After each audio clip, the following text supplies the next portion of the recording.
Bismillahirrahmanirrahim. Assalamualaikum warahmatullahi wabarakatuh. Alhamdulillahi wa kafa, wassalatu wassalamu ala nabil mustafa wa ala alihi wa ashabihi wa man ihtada, amma ba'd. Faya ayyuhal ikhwah a'azakumullahu jami'an, bapak-bapak dan juga ibu-ibu Jamaah Masjid Salahuddin, dan juga calon bapak serta calon ibu, saudara saudariku semua, ikhwan wa akhwat fillah. Semoga kita yang hadir di dalam majelis ini hidupnya diberkahi oleh Allah Subhanahu wa taala. Amin ya rabbal alamin. Dan siang hari ini kita memuji Allah atas keagungannya, atas kebesarannya, atas nikmat yang diberikan kepada kita. Diizinkan kita untuk bisa duduk menikmati beberapa menit ke depan dalam rangka taqarrub ilallah. Ini karunia yang luar biasa dari Allah Subhanahu wa taala. Dan sebelum kita melanjutkan kajian kita yang membahas tentang al-ubuwah wal umumah al-islamiyah, bagaimana menjadi ayah dan ibu dari sudut pandang Islam, perlu diingatkan untuk jamaah, khususnya kita yang saat ini saudara-saudara kita diuji dengan musibah, khususnya di wilayah Lombok dengan gempa yang terjadi beberapa kali, khususnya gempa susulan. Mari kita berikan segala sesuatu yang kita miliki yang terbaik, dan kita niatkan itu sebagai harta kita yang sejatinya kita tabung di sisi Allah Subhanahu wa taala. Sebab uang kita bukan yang ada di dalam rekening, uang kita bukan yang berada di dalam dompet kita, uang kita sejatinya yang kita infakkan di jalan Allah. Sebagaimana ketika Aisyah radhiyallahu anha memberikan bagian dari harta yang dimilikinya, makanan yang dimilikinya, maka ketika ditanya Rasulullah, mana yang ada? Cuma ini sisanya. Kata Rasulullah, justru yang benar hartamu dan milikmu yang engkau berikan, itu yang menjadi milik kita nanti di akhirat. Maka dalam momentum seperti ini, silakan kita berburu-buru, berlomba-lomba dalam meraih keutamaan sisi Allah. Jika tidak mampu, maka bisa dengan doa dan munajat. Allahumma hafaz ikhwatina fi Lombok wa haulahu. Ya Allah, jagalah dan lindungilah saudara kami yang ada di Lombok dan sekitarnya. Kita bermunajat agar Allah selamatkan dan lindungi serta berikan kekuatan. Wa atihum al-quwwah wa sabru, dan berikan kepada mereka kekuatan dan kesabaran dalam menghadapi musibah ini. Kesempatan di siang hari ini kita melanjutkan kajian mengenai pengasuhan berbasis fitrah, sebagaimana yang kita telah bahas di pertemuan sebelumnya, bahwa anak-anak kita sejatinya sudah punya software yang disebut dengan fitrah sedari kecil. Dan itulah bedanya Islamic parenting dengan Western parenting. Islamic parenting tidak menganggap bayi itu seperti kertas kosong, sementara Barat menganggap bayi seperti kertas kosong. Dengan menganggap bayi seperti kertas kosong, seolah-olah kita merasa punya otoritas merubah bayi tersebut. Padahal hakikatnya tidak. Setiap bayi punya pola seperti titik-titik gambar yang kalau dihubungkan antar garis membentuk gambar yang jelas. Atau punya software yang kalau kita aktifkan akan menjadi sebuah program. Inilah yang harus kita pahami, dan untuk bisa memahami bagaimana mengaktifkan software ini, Allah sebutkan dalam surat Ar-Rum ayat 30, 31, fa'akim wajhaka lid-dini hanifa. Maka hadapkanlah wajahmu dengan lurus kepada agama Allah. Jadi hadapkan wajah kita, jangan tengok sana, tengok sini. Yakin petunjuk Allah itu benar. Jika kita mengambil petunjuk lain, berpeluang untuk rusak. Sebagaimana kita tahu kalau handphone merek Samsung, maaf saya sebut merek, rusak kemudian kita iseng-iseng membenarkan berdasarkan buku petunjuk dari handphone merek lain, kemungkinan benar mungkin ada, tapi kemungkinan rusak lebih besar karena salah pakai buku petunjuk. Manusia ini berasal dari Allah, produk yang berasal dari Allah langsung, maka buku petunjuknya telah ditetapkan, yaitu Al-Quran dan As-Sunnah, di mana As-Sunnah ada perkataan Rasul dan tindak tanduk Rasul yang berdasarkan wahyu. Wa ma yantiqu anil hawa in huwa illa wahyu yuha. Apa yang diucapkan oleh Nabi bukan hawa nafsu, tapi berdasarkan wahyu. Jadi cukuplah itu jadi rujukan. Dan kita akan membahas hari ini fitrah pertama yang dimiliki oleh anak yang ada dalam diri setiap manusia. Fitrah pertama adalah fitrah tauhid. Setiap bayi baru lahir mengenal Allah sejak kecil, bahkan sebelum lahir. Hakikatnya setiap manusia bertauhid mengenal Allah. Dan ini ditegaskan oleh Allah di dalam surat Al-A'raf ayat 172. Dan sering ayat ini kita dengar, di mana Allah mengambil dari Bani Adam perjanjian, wa idz akhadha min Bani Adam min zuhurihim, dan Allah mengambil persaksian dari Bani Adam dan keturunannya, di mana seluruh manusia dikumpulkan di alam arwah, mulai dari Nabi Adam sampai manusia akhir zaman, dikumpulkan semuanya dikumpulkan. Dan Allah Maha tahu berapa jumlah manusia yang diciptakannya. Dan Maha pengetahuan Allah lebih luas daripada BPS. Sebab data statistik pun tidak pernah valid. Kalau disebutkan jumlah manusia sekarang sekian, ternyata sedetik kemudian ada yang mati. Atau sedetik kemudian ada yang lahir. Bahkan mungkin banyak yang tidak tercatat di BPS, ya, manusia di tengah hutan yang mungkin tinggal bertahun-tahun, atau di sebuah pulau yang terasing, atau mungkin berada di sebuah kutub atau benua. Allah Maha tahu jumlah manusia. Allah ciptakan mulai dari Adam sampai manusia akhir zaman, jumlahnya dikumpulkan dalam arwah semuanya. Dan masing-masing punya jatah giliran masuk ke dunia, dikeluarkan, yaitu dengan kematian. Dan Allah Maha mengatur, sehingga kita lihat kuasa Allah. Jika di zaman dahulu manusia, kenapa umurnya panjang-panjang? Nabi Adam umurnya 1000 tahun. Nabi Nuh umurnya hampir juga 1000 tahun. Begitu juga nabi-nabi yang lain. Mengapa umur umat terdahulu panjang-panjang hingga ribuan tahun, sementara jatah umur umat Muhammad cuma 60 tahun atau 70 tahun? Ya, ada yang mungkin dilebihkan sampai 80 atau 90. Jawabannya karena Allah Maha mengetahui dan mengatur. Karena jumlah manusia dulu masih sedikit, makanya umurnya dipanjangin. Karena kalau dulu jumlah manusia sedikit, banyak kematian, wabah, kelaparan, hilanglah bagaimana keturunan setelah itu. Kebayang nggak Nabi Adam saat diciptakan di surga umurnya 33 tahun. Dikeluarkan dari surga umur 33 tahun bersama dengan Hawa. Saat itu mereka terpisah selama 40 tahun. Mereka nggak ketemu. Adam di wilayah India, Hawa di Arafah, wilayah Jazirah Arab. Dan mereka terpisah selama 40 tahun. Berarti saat mereka ketemu umur mereka 70 tahun. Dan Hawa udah nenek-nenek. Yang mau kita pahami, seandainya umurnya Nabi Adam hanya 60 tahun, ya mungkin waktu di tengah jalan Nabi Adam ya pingsan kecapean karena mencari Hawa.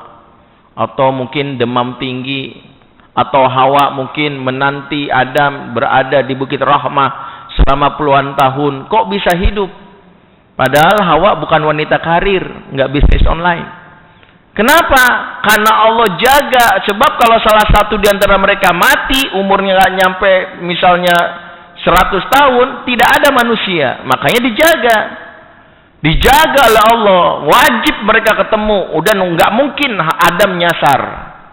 Ya, karena dulu bagaimana cari seorang manusia yang jauh, yang satu di Asia Selatan, satu di Asia Barat. Dulu nggak ada GPS. Dulu nyarinya pakai apa? Dulu nggak ada angkot, nggak ada ojek, jalan becek kata orang. Gimana nyarinya?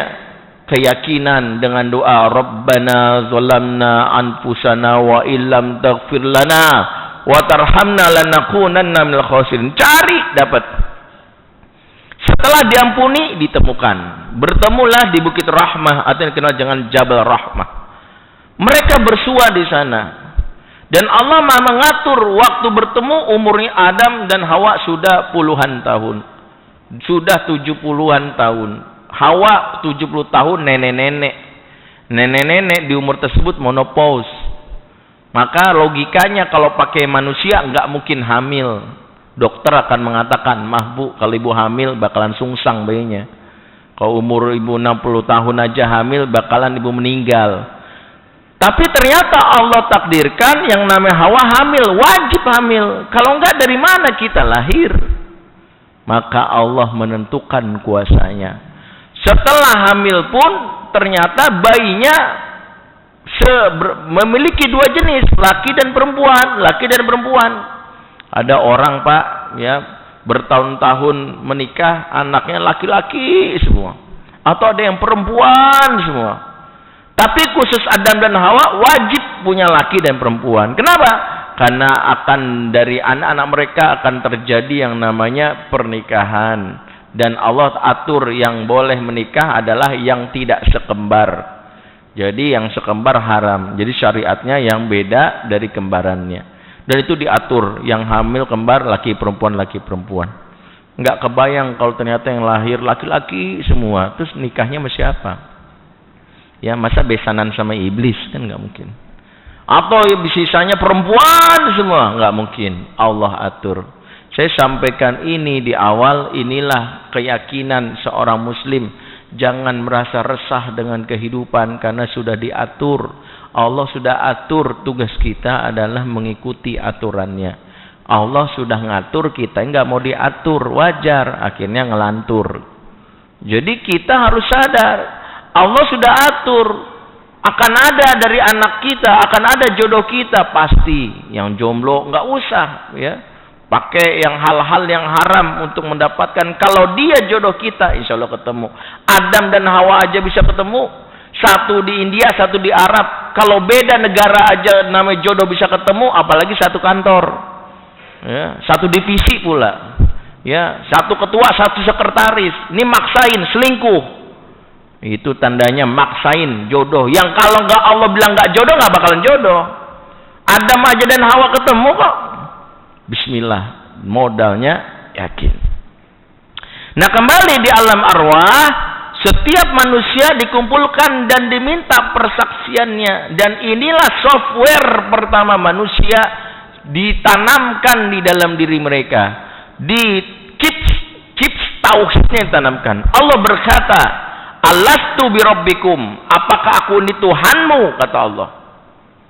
Dan kita semua menjawab, qalu, mereka semua menjawab, "Bala syahidna." Benar ya Allah, kami menjadi saksi.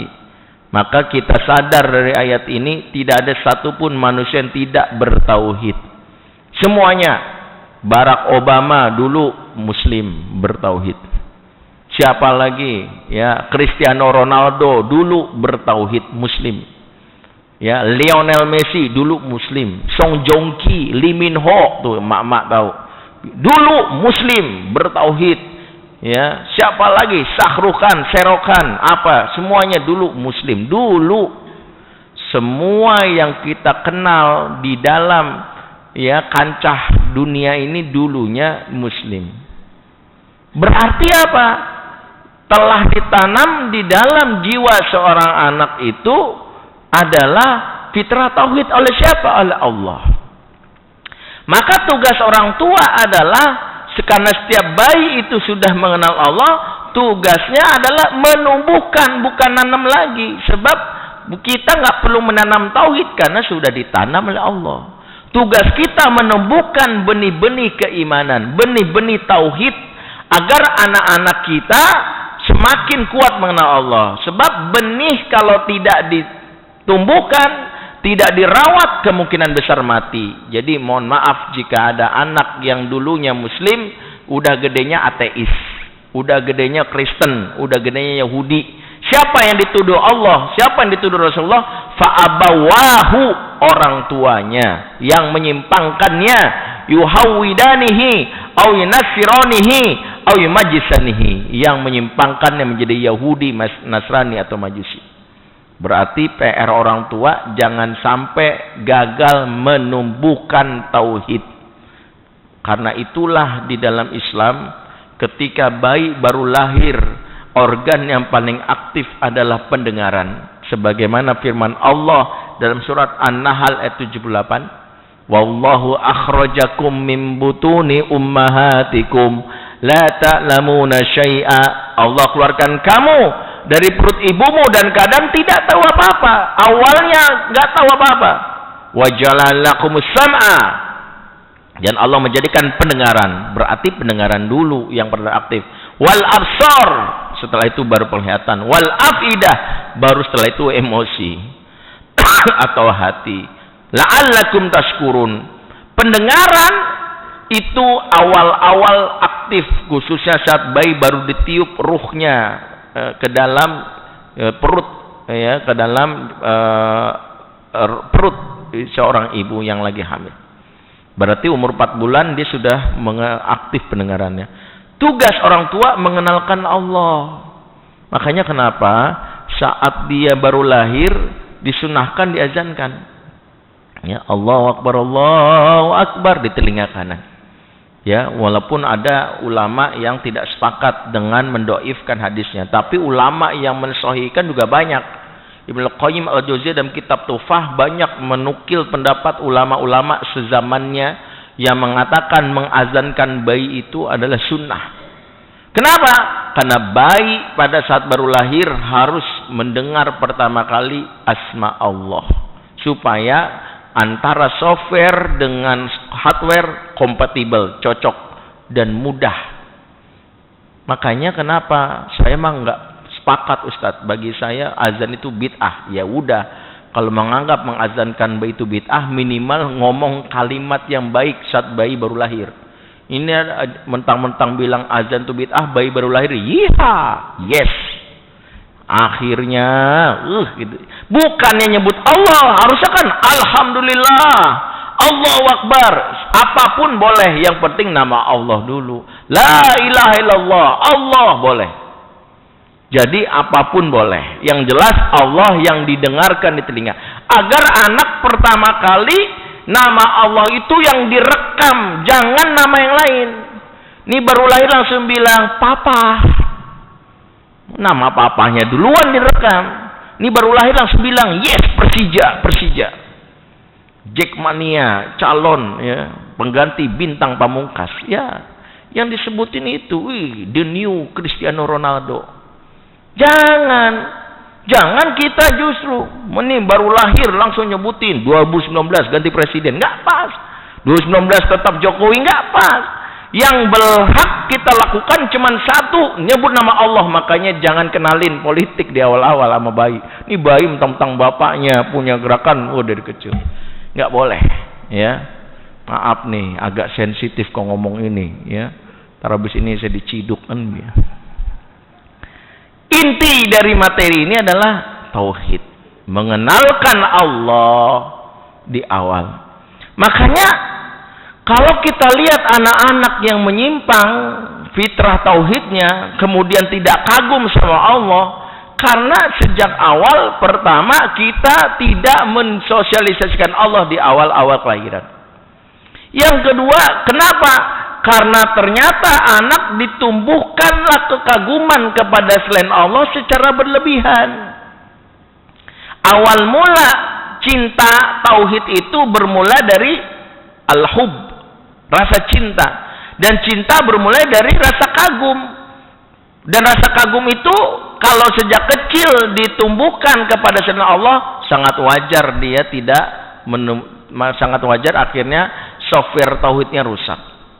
Dan itulah pelajaran kenapa umat-umat terdahulu pernah menyimpang tauhidnya. Mungkin ada yang tahu bagaimana kenapa umatnya Nabi Nuh menyimpang tauhidnya. Kan Nabi Nuh kita tahu umatnya yaitu adalah orang yang beriman. Ya mereka orang yang beriman, tetapi ketika akhirnya lama-lama ya mereka akhirnya menyimpang tauhidnya, diceritakan dalam Al-Qur'an. Ya, wala tadaruna alihatakum wala tadaruna wadda wala suwa wala yaguth wa ya'uq wa nasr. Jangan kalian tinggalkan sesembahan-sesembahan kalian. Jangan kalian tinggalkan sesembahan kepada Wad, kepada Suwa, kepada Yaguth, kepada Ya'uq, kepada Nasr. Jadi kaum Nabi Nuh punya 5 sesembahan. Ada 5. Wad, Suwa, Yaguth, Ya'uq, Nasr. Ibnu Katsir dalam tafsirnya menyebutkan, hum asfiya, mereka 5 orang ini orang-orang soleh. Mereka adalah orang-orang soleh. 5 orang soleh ini akhirnya jadi Tuhan. Kok bisa? Mengapa bisa orang soleh jadi Tuhan? Inilah hebatnya iblis, dan bisa jadi kita masuk dalam perangkapnya. Apa hebatnya iblis membuat orang menyimpang tauhid? Mula-mula orang soleh ini meninggal. 5 orang ini katakanlah dicabut nyawanya oleh Allah. Dan naluri kita kalau orang yang kita cintai, apalagi orang soleh meninggal, pasti sedih, menangis, terseduh-seduh, sambil berucap, mengapa kau tinggalkan kami? Betapa besar jasamu, wahai guruku, wahai Habib, wahai kekasihku. Kan begitu. Maka iblis masuk dan mengatakan, kalian tak boleh melupakan bagaimana jasa-jasa orang soleh ini. Kemudian dikatakan, enggak mungkin kami lupakan, kami justru mengenal Tuhan, mengenal Allah karena dia, karena orang ini, kami akan terus kenang. Ditanya oleh iblis yang lagi nyamar, gimana cara kalian mengenang orang-orang ini? Maka diamlah orang ini. Maka iblis memberikan usulan, gambarlah wajah mereka. Kalau bahasa sekarang, pasang posternya. Di mana? Di dinding rumah kalian, sehingga setiap hari kalian bisa mengenang wajahnya. Maka mulailah ahli-ahli gambar disuruh gambar wajahnya Wad, Suwa, Yaguth, mirip, pasang di masing-masing rumah. Setiap hari mereka menatap, mengenang, ya Allah, kenapa kau tinggalkan kami, wahai Wad, wahai Suwa. Mulai beberapa tahun lamanya iblis masuk. Kalau cuman gambar doang, lambat laun akan hilang dalam memori kalian, dan anak kalian pun mungkin gak kenal. Padahal orang ini baik. Maka bagaimana caranya?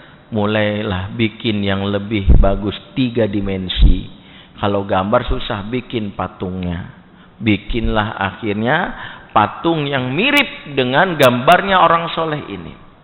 Wad, Suwa, Yaguth, Ya'uq, Nasr, dibikin patungnya mirip sewaktu mereka masih hidup. Tangannya begini, ada yang begini, ada yang begini. Dibikin. Masing-masing tukang patung dibayar untuk yang bikin paling mirip. Kemudian ditaruh di rumah mereka. Tujuannya apa? Mengenang. Tujuannya apa? Mencintai, mengenang memori bersama orang soleh ini. Selepas itu dibikin, maka mereka pun awalnya tidak masalah, berdoa seperti biasa. Mulailah iblis memprovokasi lagi. Kalau cuman kalian berdoa, ada orang soleh di samping kalian, kalian gak menghargai. Maksudnya orang soleh samping kalian ini bisa jadi wasilah agar sampai doa kalian. Mintalah lewat dia, jangan langsung ke Allah. Ini prosedur yang benar. Kalian harus hormat, jangan langsung ke Allah. Itu kurang ajar namanya. Ada orang soleh langsung ke Allah. Makanya mulai tawasul kepada mayit, bahkan kepada patung. Mulailah berucap, wahai Wad, engkau yang ada di dalam kubur menikmati amal solehmu, sampaikanlah kepada Allah agar memberikan rezeki kepada kami, agar menaikkan jabatan kami dan sebagainya. Doanya mulai wahai Wad, mintakan kepada Allah. Kan bagus awalnya. Ujung-ujungnya anak-anaknya mulai akhirnya merasa doanya yang benar, minta ke Wad, ya Wad, ya Suwa, ya Gus gitu. Ujung-ujungnya lama-lama 5 orang soleh ini pun jadi sesembahan. Maka lihat tahapannya. Tauhid menyimpang karena kekaguman berlebihan kepada makhluk. Bahkan orang soleh, anak kita bakal menyimpang tauhid mengenal Allah kalau sejak kecil dikenalkan yang lebih kagum kepada selain Allah. Mohon maaf bapak-bapak pencinta bola misalnya. Akhirnya bapak dari kecil anak sudah dibikin kagum dengan klub tertentu. Baru lahir bajunya dipakein ya, jersey klub tertentu. Ya, kemudian bantal gulingnya, kasurnya, hiasan di kamarnya. Bahkan pas bapak klub bapak tampil, anak ikut terjaga. Kamu nanti ya, anak dalam kepala dia, kalau klubnya misalnya Real Madrid, Barcelona akan gitu. Dari kecil Madrid. Barca. Maka dia akan muncul di kepala dia lebay kagumnya. Wajar akhirnya kalimat yang mereka lakukan seperti kalimat pembelaan sama agama.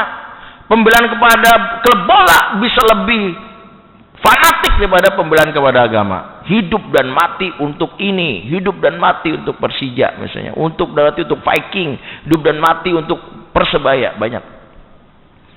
Kemarin saya habis silaturahim takziah ke rumah salah satu ustadz yang meninggal, yang populer itu. Saya dari rumahnya di Kalisari. Kemudian saya pulang itu tiba-tiba macet panjang di daerah Pasar Rebo. Ternyata saya lewat komplek Kopassus, terjadi tawuran antar klub bola. Kalau nggak salah Persitara sama Persija, jadi main bacok-bacokan. Itu lewat pas komplek tentara. Dan itu kelihatan mereka ya. Tentara tuh sampai nembak ke atas langit tuh di depan saya. Saya udah mikir habis nih mobil saya ini. Hancur nih, orang pada kabur semua kemari gitu. Kenapa mereka melakukan ini? Ada yang bilang karena begitu kuatnya cinta mereka karena urusan bola, akhirnya musuh diserang, mati 3 orang, dan itu liatin videonya. Saya bilang bahkan rela mati katanya. Mereka ingin balas dendam dengan warga kampung. Aduh, kalau kita lihat begitu kuat tertanam di dalam diri mereka, ini karena software tauhidnya mati, diganti dengan Tuhan baru tanpa sadar. Maka fitrah tauhid akan merusak kalau ortu tidak bijak dalam mengenalkan tokoh. Orang soleh aja nggak boleh lebay, apalagi orang salah. Orang soleh kiai pun nggak boleh kita lebay. Meninggal ya sudah. Meninggal cukup kita doakan. Ya, saya sendiri selalu bilang, jangan sampai saya meninggal terdibikin yang namanya umbul-umbulnya, posternya dibikin ini, enggak. Jangan. Orang dulu Rasulullah saja dan para sahabat, kenapa setelah meninggal mereka itu enggak pengen dibikin gambar-gambarnya. Bahkan kalau kita lihat kuburan di Baki itu kan pendek-pendek, enggak ada satupun namanya. Karena memang menghindari dari yang namanya kekaguman lebay sampai minta-minta ke kuburan. Makanya lihat kuburan sono-sono ya udah kubur-kubur. Mau tahu kuburannya ini nggak di mana, nggak tahu. Kecuali sahabat Abu Bakar dan Umar di samping Rasul, sisanya kan kita nggak tahu. Sahabat-sahabat yang lain tuh di makam Baki yang mana nggak tahu. Hanya keturunannya aja yang tahu. Tapi kita nggak tahu supaya nggak minta-minta. Oh sekarang jelas khusus dibikin tinggi, dibikin ini. Akhirnya tanpa sadar kita sih cinta-cinta, kagum-kagum. Tapi akhirnya rusak tauhid itu karena itu. Nah karena itu jagalah fitrah tauhid anak kita. Anak saya lagi tergila-gila mau Upin Ipin Ustadz. Ya udah, tapi jangan tergila-gila. Kalau dia minta dibeliin muknya, kaosnya harus Upin Ipin, topinya harus Upin Ipin, itu udah lebay. Kita bilang enggak nak, cari yang lain. Ya boboho gitu ya, boboiboy gitu. Ya, atau apa? Jadi ganti. Bahkan kalau lebih baik tokoh-tokoh Islam. Jadi bikin mereka itu supaya mencintai sesuatu nggak lebay.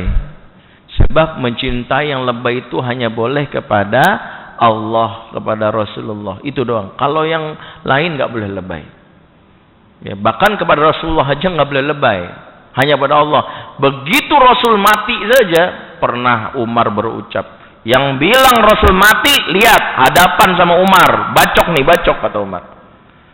Hanya Abu Bakar yang imannya masih tegar sambil berkata, kalau engkau menyembah Allah, Allah tak akan pernah mati. Kalau engkau menyembah Muhammad, Muhammad mati. Baru sadar tuh, iya ya, saya kan menyembah Allah, bukan menyembah Rasul. Rasul manusia, mati tuh. Diingetin. Ya. Karena itu kalau kita lihat betapa masalah ini harus kita tumbuhkan di anak-anak kita. Jadi nggak usah lebay, hanya kepada Allah yang lebay. Kalau manusia nggak usah lebay, mencintai ustadz iya. Dan kalau ustadz punya kesalahan nggak usah juga lebay di publish, namanya juga manusia. Selagi manusia berpeluang benar, berpeluang salah. Kalau benar ya kita ikuti, kalau salah ya jangan kita langsung caci maki.